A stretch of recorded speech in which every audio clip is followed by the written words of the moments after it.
कर्म का फल कब और कैसे मिलता है। नमस्कार दर्शकों, स्वागत है आप सभी का हमारे चैनल पर। जो इंसान कर्म के बारे में जानेगा और उसे इमजेगा, उस इंसान के हाथ से कभी बुरे कर्म नहीं होंगे।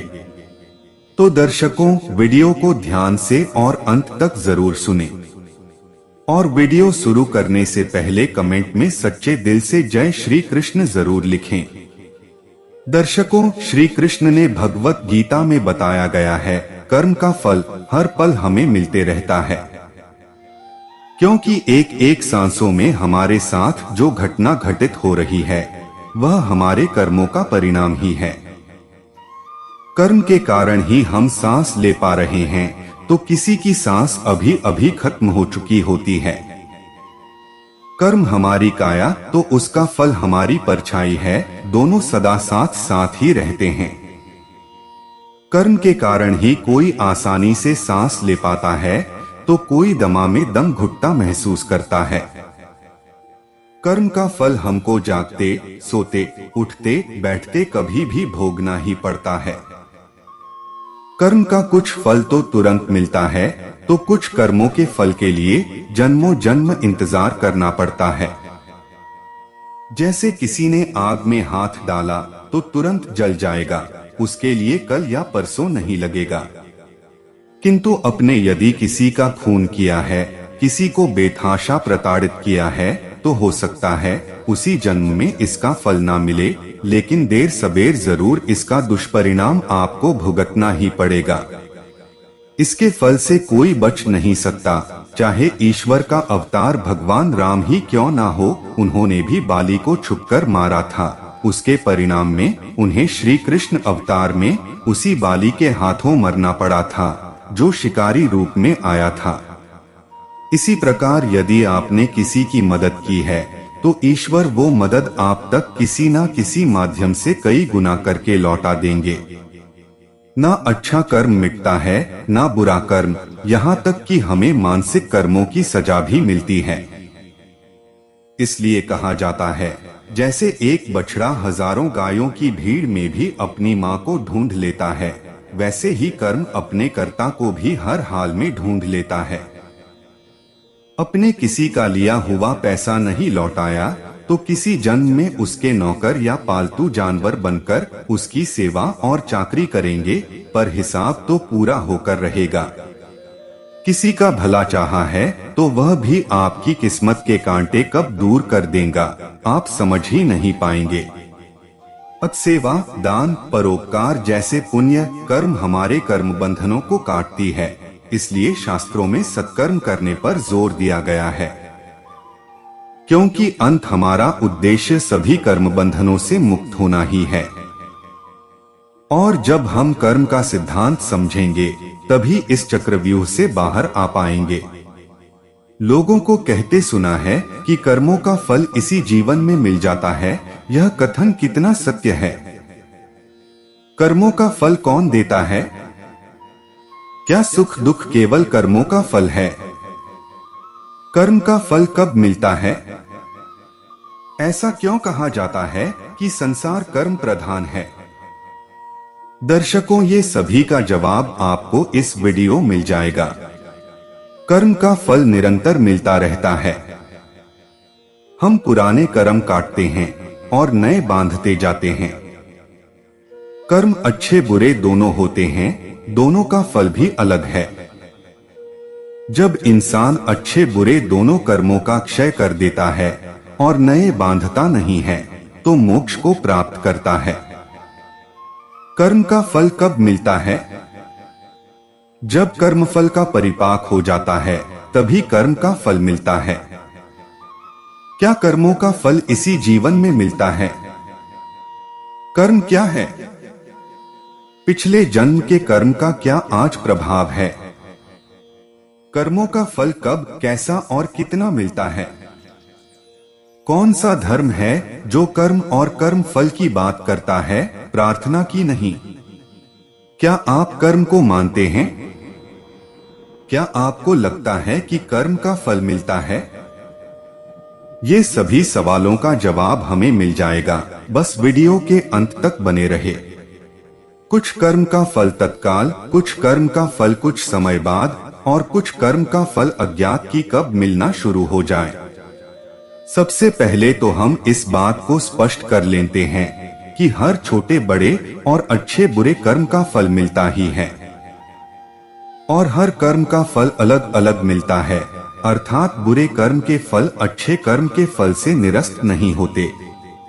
कुछ कर्मों जैसे दैनिक दिनचर्या के कर्मों के फल तो साथ के साथ ही मिल जाते हैं, परंतु कुछ कर्मों के फल संचित हो जाते हैं और कुछ समय पश्चात इसी जन्म में या आने वाले जन्मों में प्रारब्ध के रूप में मिलते हैं। वर्तमान में किए जा रहे कर्म क्रियमाण कर्म कहलाते हैं। ऐसे क्रियमाण कर्म जिनके फल साथ के साथ नहीं मिलते, वे संचित कर्म कहलाते हैं। और संचित कर्म प्रारब्ध के रूप में विभिन्न योनियों में भोगे जाते हैं और क्रमश निरस्त होते जाते हैं। सबसे अंत में जीव उन बचे हुए कर्मों को प्रारब्ध के रूप में लेकर मनुष्य योनि में आता है। अन्य योनियों और मनुष्य योनि में यह अंतर है कि जबकि अन्य योनियों में जैसे जैसे कर्म भोगे जाते हैं वे निरस्त होते जाते हैं, परंतु मनुष्य योनि में प्रारब्ध कर्म भोगे जाने पर निरस्त तो होते हैं, परंतु हर भोगे जाने वाला कर्म नए कर्म पैदा करता जाता है। दरअसल मनुष्य योनि में भोगे जाने वाला कर्म प्रारंभ में क्रियमाण कर्म होता है, जो फिर संचित और प्रारब्ध कर्मों का स्रोत बनता है।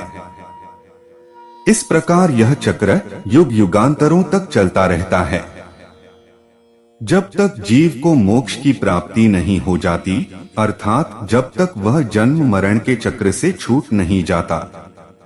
संक्षेप में मोक्ष का भी जिक्र कर लेते हैं, क्योंकि मोक्ष भी तो हमारे द्वारा किए जाने वाले कर्मों के तरीके पर निर्भर होता है। जब जीव यानी मनुष्य के पाप और पुण्य दोनों प्रकार के कर्मफल शून्य हो जाते हैं तो वह मोक्ष का सुपात्र बन जाता है।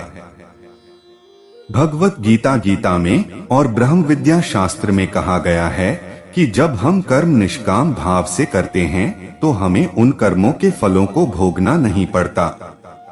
इसका यह अर्थ निकलता है कि मनुष्य योनि में यदि हमारे प्रारब्ध के कर्मों को भोगने का तरीका निष्काम होगा तो प्रारब्ध के कर्म तो निरस्त हो जाएंगे, परंतु नए कर्म नहीं जुड़ेंगे, अर्थात न संचित होंगे और न ही नया प्रारब्ध बनेंगे। निष्काम कर्म अर्थात स्वयं को परमेश्वर का दास समझते हुए परमेश्वर के वचनों के अनुसार अपने कर्तव्य निभाना, परंतु उनके फल की इच्छा न रखना। आपको संदेह क्यों है? संदेह निवारण के लिए किसी को गाली देनी चाहिए या कोई भी कार्य न करके सभी घर वालों को निठल्ला होकर रहना चाहिए। अवश्य ही आपका संदेह निवारण हो जाएगा।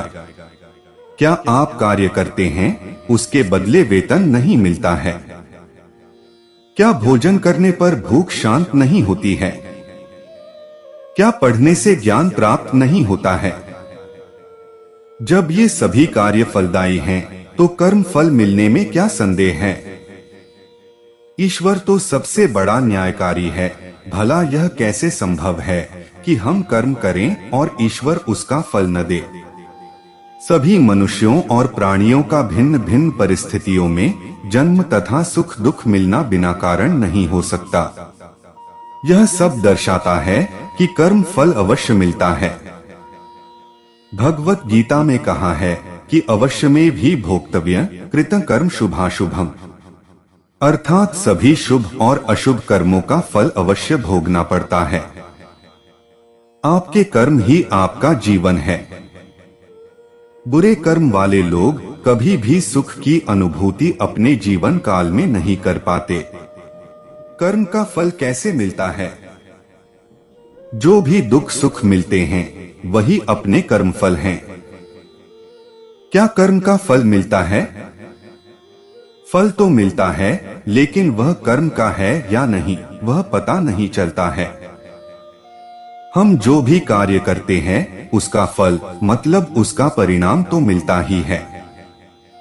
लोगों के मन में ये सवाल है कि कर्मों का फल क्या होता है और ये कब मिलता है। किसी ने घर बनाने के लिए कर्म किया और घर बन गया। घर का बन जाना उस कर्म का फल हुआ। किसी ने मेज बनाया, किसी ने घड़ा बनाया।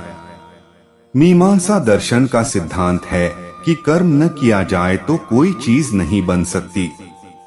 कर्म में भावना अत्यंत महत्वपूर्ण है। व्यवहार में देखा गया है कि हजारों लाखों मनुष्य एक ही प्रकार का कर्म करते हैं, परंतु फल हर मनुष्य को अलग अलग सफलता में अंतर मिलता है। इसका कारण भावना है। भावना की तीव्रता में अंतर होने से फल अलग अलग होता है। कुछ लोग कहते भी हैं कि मन लगाकर भावना की तीव्रता कर्म करो। साधारण मनुष्य को यह बताना मुश्किल होता है कि किस कर्म का फल कैसा होगा, और यह बताना यानी गणना करना तो और भी मुश्किल होता है कि कब मिलेगा। ऐसा मनुष्य आत्मा के सीमित ज्ञान के कारण होता है। यद्यपि योगी की चरम स्थिति में यह बताना संभव बताया गया है। एक व्यक्ति पूछता है कि कर्म का फल क्यों भोगना पड़ता है, क्या यह टल नहीं सकता है? बिल्कुल भी टल नहीं सकता। हम चाहे कितनी भी चालाकियां कर ले, कितने भी होशियार रहें, बेशक पूरी दुनिया की आंखों में धूल झोंक दे, बेशक आप इस बात को जान ना पाएं, बेशक हम सभी अपने कर्मों से अनजान बने रहें, सब भूल सकते हैं, दुनिया भुला सकती है, पर कर्मफल निरंतर चुपचाप एक छाया की तरह अदृश्य शांतचित हमारे संग संग चलता रहता है। हम शास्त्रों वेदों की बात नहीं करेंगे। हम आपको वास्तविक दुनिया के कई उदाहरण दे सकते हैं। हमने देखा है और आजमाया भी है कि कर्मफल कभी टला नहीं है। अपने आसपास कई लोगों को कर्मफल भुगतते देखा है, पर वो खुद इसे समझ नहीं सके। हम एक रियल उदाहरण देखते हैं। एक व्यक्ति अपने दुकान में नशीली दवाइयां बेचते देखा, अब भी बेच रहे हैं, और अंजाम ये हुआ कि उसका बड़ा लड़का विवाह उपरांत अपनी पत्नी के साथ अलग जा बसा। छोटा लड़का खुद नशेड़ी बन गया, जिसके फलस्वरूप उसकी पत्नी तलाक लेकर अलग हो गई, और उसके घर वालों ने लड़के के माँ बाप से दहेज और विवाह पर जो खर्च हुआ वो भी वापस ले लिया। ये भी कम नहीं, उसने अपने पड़ोसी को 20-25 लाख रुपए दे रखे थे उधार। वो चल बसा तो उनका पैसा भी एक झटके में डूब गया, और वो व्यक्ति खुद शराबी है। हमने ऐसे व्यक्तियों को देखा है जिन्होंने गलत ढंग से पैसा कमाया, और वही पैसा उन्होंने अपने घर परिवार के कैंसर पीड़ित सदस्यों पर खर्च किया, पर फिर भी वो नहीं बचे। एक पुलिस वाले की बेटी की 2 बार शादी हुई, पर अफसोस दोनों बार वो विधवा हुई। यहाँ हम किसी की आलोचना नहीं कर रहे हैं और ना ही निंदा का रस भोग रहे हैं। ये इसलिए बता रहा हूँ, कर्म फल को हरगिज टाला नहीं जा सकता। टालना हमारे बस में है ही नहीं। कई बार हमारे चालान होते हैं, कोई चीज चोरी होती है, दुर्घटनाएं होती रहती है, पैसा डूब जाता है। बस खुद के अनुभव से इतना ही बता रहा हूँ कि जिस तरह बुराई का फल बुरा होता है, उसी तरह अच्छाई का फल भी अच्छा होता है। ये फल हमें कभी भी कहीं भी किसी भी रूप में भुगतना पड़ेगा ही। सिर्फ और सिर्फ एक कंडीशन पर ये टल सकता है। असल में टलेगा तो नहीं, पर इसका दर्द कम जरूर हो सकता है। अगर हम अपनी गलतियों को हम हृदय से कबूल कर ले और परमात्मा की शरण में जाएं, आत्मसमर्पण करें और अच्छे कर्म करने शुरू कर दे, तभी हम अपने गलत कर्मों से होने वाली पीड़ा से बच सकते हैं, बशर्ते ईश्वर हमें माफ कर दे। कर्मों का फल कौन देता है? कर्मों का फल कोई नहीं देता, वो सामने आ जाता है। जैसे कर्म करता है वैसा फल मिलता है। यही प्रकृति का नियम है। मतलब अगर आम का पेड़ लगाया तो आम का ही फल मिलेगा, और अगर चक्कू का लगाया तो चक्कू ही मिलेगा। लेकिन हालात भी देख लेने चाहिए, वहां वो फल होगा कि नहीं। परिस्थितियों के अनुसार कर्म करना चाहिए, उसी की मौज है। बहुत पुरानी कहावत है, बोया पेड़ बबूल का आम कहां से खाए। इसका मतलब भी यही है। कुछ अर्थों में क्यों भगवान वाला कॉम्प्लेक्स लॉजिक यहाँ घुसेड़ा जाए। भगवान बहुत दूर का विषय है, वैसे भी उसको समझने के लिए इंसान को समझना जरूरी है। भगवान के पास बहुत काम पड़ा है, उसने दुनिया बनाई और आपको दी है। इसका जो करना है करो, लेकिन भगवान को परेशान मत करो। वैसे भी वो सुनता नहीं है किसी की। इतने सारे लोग मंदिर, मस्जिद और चर्च में जा जाकर थक गए हैं, लेकिन वो इन सब को अपने पास बुला ही नहीं रहा है। मजाक कर रहा हूँ, मेरा मतलब ऊपर वाला कहीं और बिजी है, या आप लोग गलत जगह कोशिश कर रहे हो। एक माँ में बहुत धैर्य होता है। हम जैसे कामचोर और निठल्लों को पालने की हिम्मत मेरी माँ अक्सर यही कहा करती है। धीरे धीरे रे मना, धीरे सब कुछ होय। माली सींचे 100 घड़ा, तो आए फल होय। कर्म के बाद धैर्य भी धारण करना होता है। अगर आप खुश रहना चाहते हैं तो कर्म करो और धैर्य रखो। धैर्य बहुत जरूरी है, और तभी फल का आनंद मिलता है। कच्चा फल तोड़कर वो किसी काम का नहीं रह जाता है। ये अचार जरूर डाला जा सकता है, लेकिन उसमें भी वक्त लगता है। तो बात यह है कि सारी खूबसूरती कर्म में ही है। कर्म के कारण ही परिवर्तन है, और परिवर्तन से ही जीवन चल रहा है। वैसे भी भारत में आजकल बरसात शुरू हो गई है। धान लगाने का कर्म कर लो, नहीं तो चावल खरीद कर खाना पड़ेगा। कर्मण्येवाधिकारस्ते मां फलेषु कदाचन। मां कर्म फल है तुर्भूर्मा ते संगोस्त्व कर्मणि। इस श्लोक का अर्थ है, कर्म पर ही तुम्हारा अधिकार है, लेकिन कर्म के फलों में कभी नहीं। इसलिए कर्म को फल के लिए मत करो, और न ही काम करने में तुम्हारी आसक्ति हो। भगवान के चक्कर में मत पड़ो, वो जबरदस्त गोली देता है और आपको पता भी नहीं चलता। अगर उसके चक्कर में पड़ोगे तो वो फल अपनी मर्जी से देगा, और आप बोलते रहोगे, मैंने इतना अच्छा पेपर किया था, मेरे नंबर कम आए। वो तो बोल रहा है आप काम करो और बाकी मुझ पर छोड़ दो। यही धैर्य धारण करना है। यही धैर्य आपको पुरस्कार तक ले जाता है। आपके कर्म का ईश्वरीय पुरस्कार आपको मिलता है, मगर निष्काम कर्म का। हमें अपने कर्मों का फल कैसे मिलता है? किसी भी व्यक्ति को 2 रंगों में कर्म फल मिलता है। एक तो बीते हुए अच्छे कर्म। आज आपकी रोती हुए आंखों से भले ही पानी बन बहते हो, पर यह आपके कर्म ही हैं, जिन्होंने उन बहते हुए पानी को पोंछने के लिए आपको हिम्मत दी और उस परिवेश से निकलने का हौसला। और दूसरा, बीते हुए बुरे कर्म।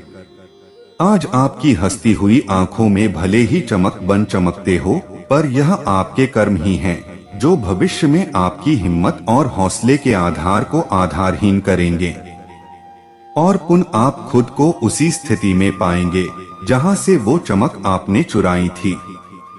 संसार के प्रत्येक प्राणी को अपने द्वारा किए गए कर्मों का फल भोगना ही पड़ता है। इससे मुक्ति कभी नहीं मिलती है। वस्तुतः इसका कोई एक ही पैमाना ना होकर परिस्थिति तथा दैवी कृपा से निर्धारण होते देखा या सुना गया है। किंतु फिर भी हमारे धर्म ग्रंथों में इसका भली प्रकार से वर्णन है। श्री भगवत गीता में श्री कृष्ण के द्वारा कर्म प्रधानता और फल प्राप्ति की बात की गई है। अथवा रामायण में राजा दशरथ, उनके पुत्र श्री राम हो, सभी ने अपने कर्मों के फल को भोगा है। चाहे फिर श्री कृष्ण की मृत्यु बहेलिये के तीर से कर्म फल के आधार पर ही हुआ था, अथवा श्री राम का वियोग दशरथ जी के द्वारा किए गए श्रवण कुमार की भूलवश हत्या का परिणाम, और श्रवण कुमार के माता पिता का पुत्र वियोग में मृत्यु के फलस्वरूप राजा दशरथ को भी अपने प्राण पुत्र वियोग में ही गंवाने पड़े थे। हमारे अध्यात्म में और लोकाचार में कर्मफल का बखूबी वर्णन है, और जो ग्राह्य है। जैसा बीज बोएंगे वैसे फल पाएंगे, ये मन गलत नहीं है। कहा भी गया है, बोए बीज बबूल के आम कहां से होए रे, ऐसे सैकड़ों उदाहरण हैं। गोस्वामी श्री तुलसीदास जी महाराज ने भी कहा है, जो जस करहिं तो तस फल चाखा। हमारे सभी कर्म हमारा आज और कल निर्धारित करते हैं। यदि धर्म को अलग रखकर बात करें तो हम जो भी कर्म करते हैं हमें परिणाम प्राप्त होते हैं। चाहे वो भौतिक कर्म हो, सामाजिक हो, आध्यात्मिक हो, कोई भी हो, कैसा भी हो, एक बात तय है, कर्म का फल यही भोगना है। एक ही माँ की दो संतान जो एक ही दिन में जन्म ली हों, किंतु उनके स्वभाव उनके पूर्व जन्मों के कर्म यानी प्रारब्ध पर भी निर्भर करते हैं। वे बड़े होकर क्या बनेंगे, कैसा जीवन यापन करेंगे, कैसी गति को प्राप्त करेंगे, वैसे हम कर्म और भाग्य दोनों को अलग नहीं कर सकते हैं, क्योंकि दोनों एक दूसरे के पूरक है। हमें प्रयास करने होंगे, हम ऐसे कर्म करें जिससे किसी को हम हानि न पहुंचाए, चाहे वह शारीरिक, मानसिक, आध्यात्मिक कैसी भी हो। संगति का असर भी वस्तुत कर्मों के निर्धारण पर पड़ता है। हम अच्छे के साथ रहे, सच्चिंतन करें, अच्छे साहित्य का अध्ययन करें, निश्चित ही हमारी बुद्धि पर प्रभाव पड़ता है एवं हम उचित कार्य करते हैं। किंतु वहीं शराबी, कबाबी, व्यभिचारी, जुआ इत्यादि में अपनी संगति रखते हैं, तो भले ही आप न खेल रहे हों, ऐसे व्यक्तियों का साथ भी आपके कर्मों के फल का निर्धारण करता है, जो कि नकारात्मक ही आना है। तो कोशिश करें हम श्रेष्ठ कर्म करें, ईमानदारी से अपना जीवन यापन करें, निश्चित ही अच्छा फल प्राप्त होगा। तो प्रिय दर्शकों, उम्मीद करता हूं कि आपको वीडियो पसंद आया होगा, और आप हमारे चैनल पर नए हो तो वीडियो को लाइक और चैनल को सब्सक्राइब जरूर करें। आपके एक लाइक से ही हमें प्रेरणा मिलती है और हम मोटिवेट होते हैं। धन्यवाद।